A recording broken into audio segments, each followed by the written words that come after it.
Shalom Bapak Ibu peserta Bible Study Perjanjian Baru.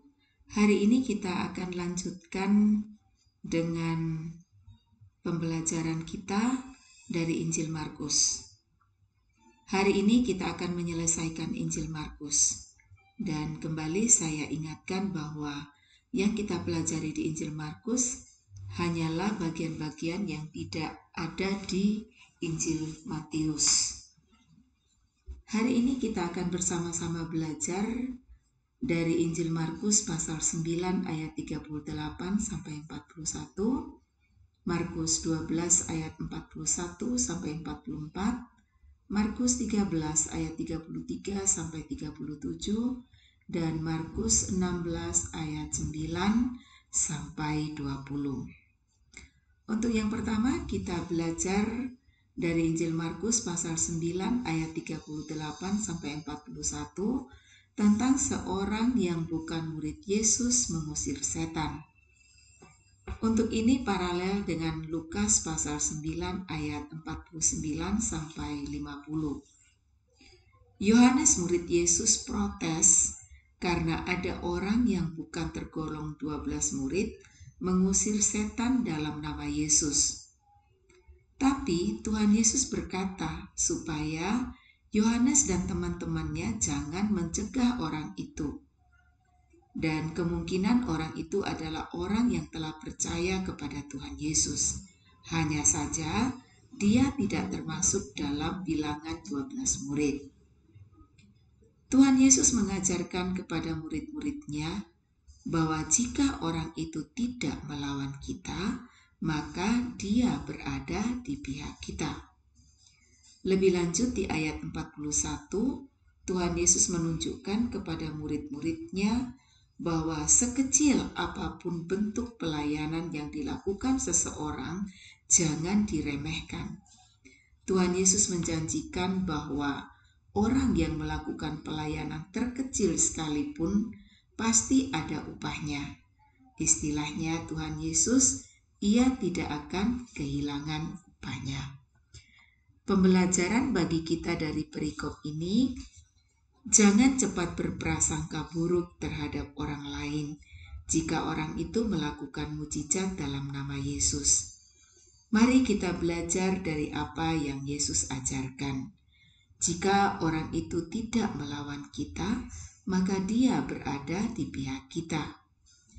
Namun untuk zaman sekarang kita juga perlu waspadai orang-orang yang menggunakan nama Yesus, seperti yang kita pelajari dalam Matius pasal 7 ayat 15 dan beberapa ayat dalam Matius 24 dan beberapa lagi dalam ayat yang lain tentang munculnya nabi-nabi palsu. Tapi saya percaya dengan pertolongan Roh Kudus kita pasti bisa membedakan mana kawan dan mana lawan. Amin. Lalu kita juga bisa belajar dari perikop ini mengenai prinsip pelayanan. Tidak ada pelayanan yang tidak dihargai oleh Tuhan Yesus. Sekecil apapun menurut manusia, tapi bagi Tuhan semua pelayanan ada upahnya.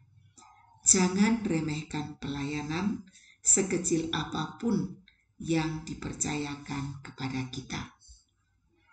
Selanjutnya yang kedua kita belajar Markus 12 ayat 41 sampai 44 tentang persembahan seorang janda miskin. Untuk ini paralel dengan Lukas pasal 21 ayat 1 sampai 4. Peristiwa ini terjadi di Bait Allah. Tuhan Yesus memperhatikan orang yang memberi persembahan dan jumlah pemberian mereka. Ada orang kaya yang mempersembahkan dari kelebihannya, dan ada pula janda miskin yang mempersembahkan 2 peser atau 1 duit. Tuhan Yesus mengomentari nominal yang mereka persembahkan. Tuhan Yesus menilai bahwa si janda miskin mempersembahkan paling banyak daripada atau dari paling banyak, padahal di mata manusia dia mempersembahkan paling sedikit. Sebaliknya, orang-orang kaya mempersembahkan sedikit. Kok bisa? Si janda miskin mempersembahkan dari kekurangannya, bahkan semua yang ada padanya, seluruh nafkahnya. Sedangkan orang kaya mempersembahkan dari kelebihannya. Mungkin terlalu kasar ya jika saya katakan orang kaya mempersembahkan uang receh. Mengapa janda miskin itu berani mempersembahkan seluruh nafkahnya atau seluruh yang ada padanya? Apakah dia tidak takut mati? Karena dia sudah tidak punya apa-apa lagi. Ternyata Alkitab tidak menceritakan bahwa setelah janda itu mempersembahkan seluruh nafkahnya, ia pun mati. Bapak Ibu, saya percaya pemeliharaan Tuhan terjadi bagi si janda miskin. Mengapa janda miskin itu nekat mempersembahkan semua yang ada padanya? Karena janda miskin itu punya hati yang percaya dan hidupnya tergantung penuh pada Tuhan. Dia sadar bahwa hidupnya adalah milik Tuhan. Segala yang ada padanya pun adalah milik Tuhan. Karena Tuhan pemilik hidupnya, dia percaya Tuhan pasti bertanggung jawab atas hidupnya. Pemberian janda miskin itu sangat dihargai oleh Tuhan Yesus. Berbeda dengan pemberian orang kaya. Orang kaya memberi tanpa punya motivasi hati yang benar, cenderung asal-asalan. Dan bagi Tuhan, persembahan seperti yang dilakukan orang kaya itu tidak ada artinya. Tuhan Yesus tidak tertarik untuk menceritakan persembahan orang kaya. Mengapa? Karena hal itu hal yang biasa. Yang luar biasa adalah persembahan si janda miskin yang berani mempertaruhkan hidupnya untuk rumah Tuhan. Pembelajaran bagi kita dari perikop ini, kita perlu membawa persembahan ke gereja dengan motivasi hati yang benar. Motivasi kita memberi persembahan adalah karena cinta Tuhan.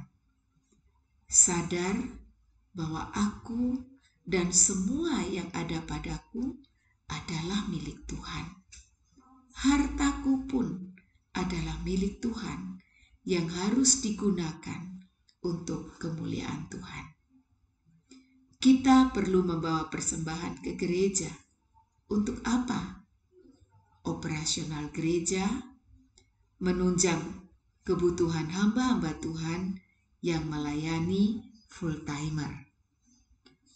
Juga setiap pemberian itu dilihat oleh Tuhan. Pemberian kita berarti atau tidak itu dinilai oleh Tuhan. Jangan takut kurang karena memberi persembahan untuk Tuhan dan pekerjaannya. Satu hal yang perlu kita ingat dan lakukan, mari siapkan persembahanmu dengan benar saat kita datang ke rumah Tuhan. Jangan seperti orang kaya yang asal-asalan atau sekedar memberi.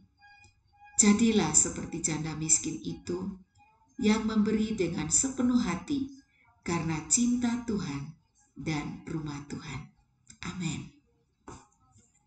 Selanjutnya kita belajar Markus pasal 13 ayat 33 sampai 37 tentang nasihat supaya berjaga-jaga. Untuk ini hanya ada di Injil Markus. Tuhan Yesus sedang mengajarkan kepada murid-muridnya bahwa ia pasti akan datang. Kapan? Tidak ada seorang pun yang tahu. Dan jangan pernah melakukan perhitungan tentang kapan kedatangannya, karena itu hanya menghabiskan waktu dan membuat kehilangan banyak waktu yang sia-sia.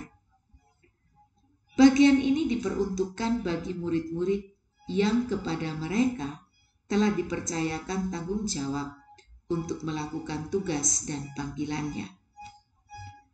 Selama masa menantikan kedatangan Tuhan Yesus, mereka harus tetap mengerjakan tugas dengan tanggung jawab. Tidak boleh terlena dengan hal-hal yang tidak penting, apalagi tertidur. Alangkah bahagianya mereka yang didapati tuannya sedang melaksanakan tugas. Dari perikop ini, pembelajaran bagi kita, percaya akan janjinya bahwa Ia akan datang kembali. Kita tidak perlu tahu kapan waktunya tiba. Bagian kita adalah terus berjaga-jaga dengan cara melaksanakan tugas yang telah dipercayakannya. Kita adalah murid-muridnya yang dipercayakan untuk memberitakan Injil. Jangan terlena dengan hal-hal duniawi yang tidak penting. Mari terus bekerja di ladangnya. Lakukan tugas kita selama masih ada kesempatan. Selanjutnya kita belajar Markus 14 ayat 10-11 tentang Yudas mengkhianati Yesus. Bagian ini pun hanya tercatat di Injil Markus.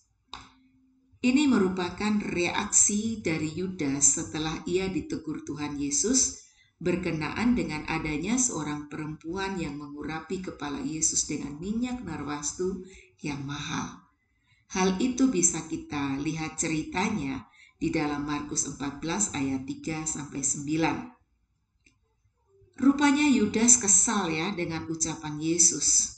Akhirnya dia pergi kepada imam-imam kepala dengan maksud untuk menyerahkan Yesus. Kalau kita lihat di Injil Lukas pasal 22 ayat 3, dikatakan iblis masuk ke dalam Yudas.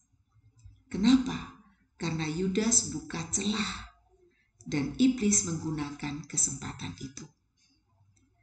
Mengapa kepada imam-imam kepala Yudas ini datang? Karena Yudas tahu dengan pasti, dengan persis bahwa imam-imam kepala itu tidak suka kepada Tuhan Yesus. Bahkan mereka itu membenci Yesus. Dan Yudas mempergunakan kesempatan itu. Yang dilakukan Yudas disambut gembira oleh imam-imam kepala. Dan imam-imam kepala ini pun berjanji untuk memberikan uang kepada Yudas. Dan setelah itu, Yudas mencari kesempatan untuk melakukan rencananya. Bagaimana pandangan kita tentang seorang Yudas? Yudas adalah seorang murid yang dipilih khusus dari sekian banyak orang. Dan setiap hari dia berada bersama dengan Tuhan Yesus. Bahkan dikatakan dia dipercaya menjadi bendahara. Tapi akhirnya menjadi seorang pengkhianat. Ternyata Yudas lebih cinta dunianya daripada Yesus sang guru yang mengasihinya. Pembelajaran bagi kita dari perikop ini, waspada dengan situasi kehidupan. Jika kita tidak waspada, maka kita akan masuk dalam jebakan setan. Tahu yang benar, tapi tidak melakukannya. Setan sangat paham akan karakter kita. Karena itu, jangan buka celah. Sedikit apapun celah yang kita buka, itu akan memberi kesempatan kepada iblis untuk memanfaatkan kita. Mari kita mencintai Yesus lebih dari apapun. Sehingga kita akan menjadi orang-orang yang setia sampai akhirnya. Cinta Yesus, dengar firman-Nya, taat, dan lakukan perintahnya. Jangan kita menjadi orang Kristen yang rasanya setiap hari sudah berjalan bersama Yesus, tapi hati kita tidak cinta Dia. Orang semacam ini tidak akan bisa setia sampai akhir. Terima kasih Tuhan. Tuhan membuat kita, ya ini doa saya, membuat kita menjadi orang-orang yang setia sampai akhirnya. Cinta Yesus dengan hati yang sungguh-sungguh. Haleluya. Selanjutnya kita lihat Markus 16 ayat 9 sampai 20 tentang Yesus beberapa kali menampakkan diri dan mengutus murid-muridnya. Perikop atau bagian yang ini juga hanya ada di dalam Injil Markus ya. Ayat 9 sampai 11 kisah aslinya dapat kita baca dalam Yohanes 20 ayat 11 sampai 18 yang berbicara tentang Maria Magdalena yang menjadi orang pertama yang melihat Yesus setelah bangkit. Namun di dalam Injil Markus ini kita baca di dalam ayat 11, murid-murid tidak percaya kepada kesaksian Maria Magdalena. Mengapa? Karena mereka sedang asik berkabung, lupa terhadap semua apa yang pernah dikatakan Yesus. Bahkan kisah nyata yang disampaikan Maria Magdalena ini pun mereka tidak bisa terima. Lalu di ayat 12 dan 13 kita bisa baca kisah lengkapnya di dalam Lukas 24 ayat 13 sampai 35 tentang penampakan diri Yesus kepada dua murid yang sedang berjalan ke Emmaus. Nah, kesaksian dua temannya ini pun yang sudah bertemu langsung dengan Yesus tidak dipercayai. Mengapa? Lagi-lagi mereka masih berkabung. Di ayat 14, Yesus tahu ketidakpercayaan dan kedegilan hati murid-muridnya. Akhirnya dia sendiri datang, menegur dan meyakinkan mereka. Setelah meyakinkan para murid, Yesus mendorong mereka untuk pergi memberitakan Injil ke seluruh dunia. Dan Yesus berjanji bahwa Ia akan menyertai mereka. Itulah yang menghibur mereka.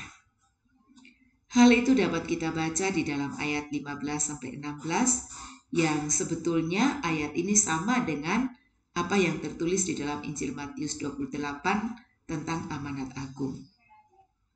Penyertaan Tuhan dinyatakan dalam tanda-tanda ajaib yang akan dialami oleh para murid.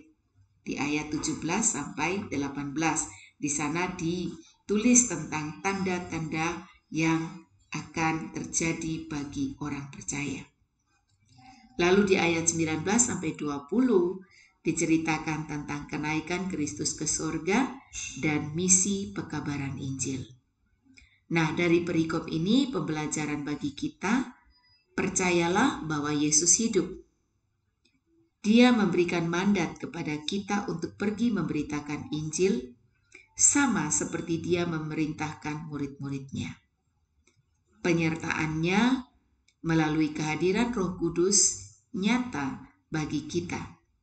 Dan pasti ada tanda-tanda ajaib bagi kita yang melakukan perintahnya. Bapak Ibu yang dikasihi Tuhan, pembelajaran kita hanya sampai di sini dan ini yang bisa saya sampaikan buat kita. Saya harapkan Bapak Ibu bisa membaca semua ayat-ayat yang sudah saya berikan di bagian pertama slide ini. Dan jika ada pertanyaan atau hal-hal yang ingin disampaikan, nanti kita ketemu di grup WhatsApp kita. Baiklah, selamat belajar, selamat bertumbuh. Tuhan Yesus memberkati.